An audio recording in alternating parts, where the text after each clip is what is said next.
നമസ്കാരം, സഹകാര്യം ന്യൂസ് പ്രോഗ്രാമിലേക്ക് സ്വാഗതം. മഴവിൽ നിറത്തിൽ ഉപയോഗിച്ചിരുന്ന സഹകരണ പതാക മാറ്റാൻ കേരളത്തിലും നിർദ്ദേശം. ഈ നിറം ഭിന്നലിംഗ വിഭാഗത്തിന്റെ അടയാളമായി ആഗോളതലത്തിൽ അംഗീകരിച്ചിരുന്നു. അതിന്റെ അടിസ്ഥാനത്തിൽ 2001 സഹകരണ പതാകയിൽ ഇന്റർനാഷണൽ കോപ്പറേറ്റീവ് അലയൻസ് മാറ്റം വരുത്തി. എന്നാൽ സംസ്ഥാനത്ത് ഇപ്പോഴും മഴവിൽ നിറത്തിലുള്ള പതാകയാണ് സഹകരണ പരിപാടികൾക്ക് ഉപയോഗിക്കാറുള്ളത്. ഇത് മാറ്റണമെന്ന ദേശീയ സഹകരണ യൂണിയന്റെ നിർദ്ദേശം ലഭിച്ചതിന്റെ അടിസ്ഥാനത്തിലാണ് ഇപ്പോഴത്തെ നടപടി.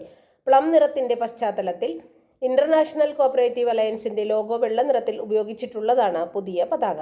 നവംബർ 14 മുതൽ 20 വരെ ദേശീയ തലത്തിൽ സഹകരണ വാരം ആചരിക്കാറുണ്ട്. പുതിയ പതാകയുടെ ലഭ്യതക്കുറവ് കണക്കിലെടുത്ത് പഴയ പതാക ഈ വാരാഘോഷ പരിപാടികൾക്ക് ഉപയോഗിക്കുന്നതിൽ പ്രശ്നമില്ലെന്ന ഇളവ് സംസ്ഥാന സഹകരണ യൂണിയൻ നൽകിയിട്ടുണ്ട്.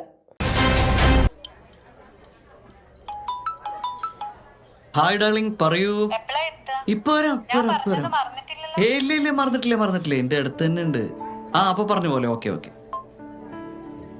എന്തൊക്കെ വെളിച്ചെണ്ണകൾ ഉണ്ട് നാട്ടില്? ഇത് തന്നെ വേണത്ര. നമ്മുടെ ബാങ്കിന്റെ ആണേ, സംഗതി സൂപ്പറാ. CoPro Coconut Oil, crossing dreams of taste. High-grade coconuts, advanced technology, triple filter process. A product of Venganesheri Service Cooperative Bank. Thiruvazhiyode housing സഹകരണ സംഘം നിക്ഷേപകനിൽ നിന്നും 58.9 ലക്ഷം രൂപ തട്ടിയെടുത്തതായി ആരോപണം. BSNL റിട്ടയർഡ് ജീവനക്കാരനും കടമ്പഴിപ്പുറം സ്വദേശിയുമായ പി കുട്ടനാണ് ഭരണസമിതി അംഗങ്ങളായ ഹനീഫ, കുമാരൻ, രതീഷ്, കമറുദ്ദീൻ എന്നിവർക്കെതിരെ പരാതിപ്പെട്ടത്. 4 പേരുടെയും നിർബന്ധപ്രകാരം 2019 72.4 ലക്ഷം രൂപ സംഘത്തിൽ നിക്ഷേപിച്ചു. 2023 നിക്ഷേപം പിൻവലിക്കാനെത്തിയപ്പോഴാണ് പണം നഷ്ടപ്പെട്ടത് അറിയുന്നത്. തുടർന്ന് ശ്രീകൃഷ്ണപുരം പോലീസ് സ്റ്റേഷനിലും ഒറ്റപ്പാലം AR ഓഫീസിലും സഹകരണ വകുപ്പിലും പരാതി നൽകി.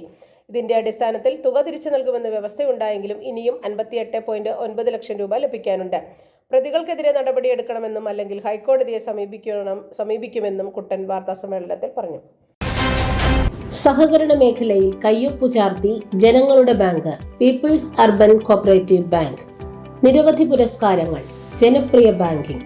നിക്ഷേപം 1125 കോടി, വായ്പ 750 കോടി, 23 ശാഖകൾ, എന്നും ലാഭത്തിൽ. 10 കോടിയുടെ ലാഭം. ആകർഷകമായ സ്വർണ്ണപ്പണയ വായ്പാ പദ്ധതി. 5 സ്വർണ്ണപ്പണയ വായ്പാ സ്കീമുകൾ. 8.5% മുതൽ 9.5% വരെ പലിശ നിരക്കിൽ. People's urban bank, Tripunithura. സഹകരണ സംഘങ്ങൾക്ക് കേരള ബാങ്കിലുള്ള നിക്ഷേപത്തിന്റെ പലിശയ്ക്ക് 10% TDS ഈടാക്കും. ഇത് സംബന്ധിച്ച് കേരള ബാങ്ക് അധികൃതർ സംഘങ്ങൾക്ക് അറിയിപ്പ് നൽകി തുടങ്ങി. നടപ്പു സാമ്പത്തിക വർഷം 50,000 രൂപയിലധികം പലിശ കിട്ടുന്ന സംഘങ്ങളിൽ നിന്നാണ് TDS പിടിക്കുക. ഒക്ടോബർ 25 മുതൽ ഇത് ഈടാക്കും. 80P പ്രകാരം സഹകരണ സംഘങ്ങളെ ആദായ നികുതിയിൽ നിന്നും ഒഴിവാക്കിയിട്ടുണ്ടെന്നാൽ 2020 ധനകാര്യ നിയമ ഭേദഗതി പ്രകാരം ആ വർഷം ഏപ്രിൽ മുതൽ മുൻകാല പ്രാബല്യത്തോടെ TDS ബാധകമാക്കി. 50 കോടിയിലധികം രൂപ ക്രയവിക്രയമുള്ള സംഘങ്ങളിൽ നിന്നാണ് TDS പിടിക്കേണ്ടത്. അത്തരത്തിൽ TDS കൊടുക്കുന്ന വൻകിട സംഘങ്ങൾ കേരളത്തിലുണ്ട്. ഇവ നടപടിക്രമം പൂർത്തിയാക്കിയാലും TDS തുക മടക്കി കിട്ടാൻ കാലതാമസമുണ്ടാകും. ഇത് സംഘങ്ങളെ വലിയ പ്രതിസന്ധിയിലാക്കും. ഈ വർഷം പിടിച്ച TDS അടുത്ത വർഷത്തെ നികുതിയിൽ മുൻകൂറായി വരവ് വയ്ക്കുകയാണ് പതിവ്. പലപ്പോഴും ട്രൈബ്യൂണലിൽ പരാതി നൽകി അനുകൂല വിധി നേടിയാലേ തുക മടക്കി കിട്ടൂ എന്ന സ്ഥിതിയാണ്. ഇതിനെതിരെ വിവിധ സംഘങ്ങൾ ഹൈക്കോടതിയെ സമീപിച്ചിരുന്നു. എന്നാൽ TDS ബാധകമാക്കിയുള്ള നിയമ ഭേദഗതി കോടതി ശരിവെച്ചു. ഇതോടെയാണ് കേരള ബാങ്ക് ഈ കാര്യത്തിൽ നടപടി സ്വീകരിക്കുന്നത്.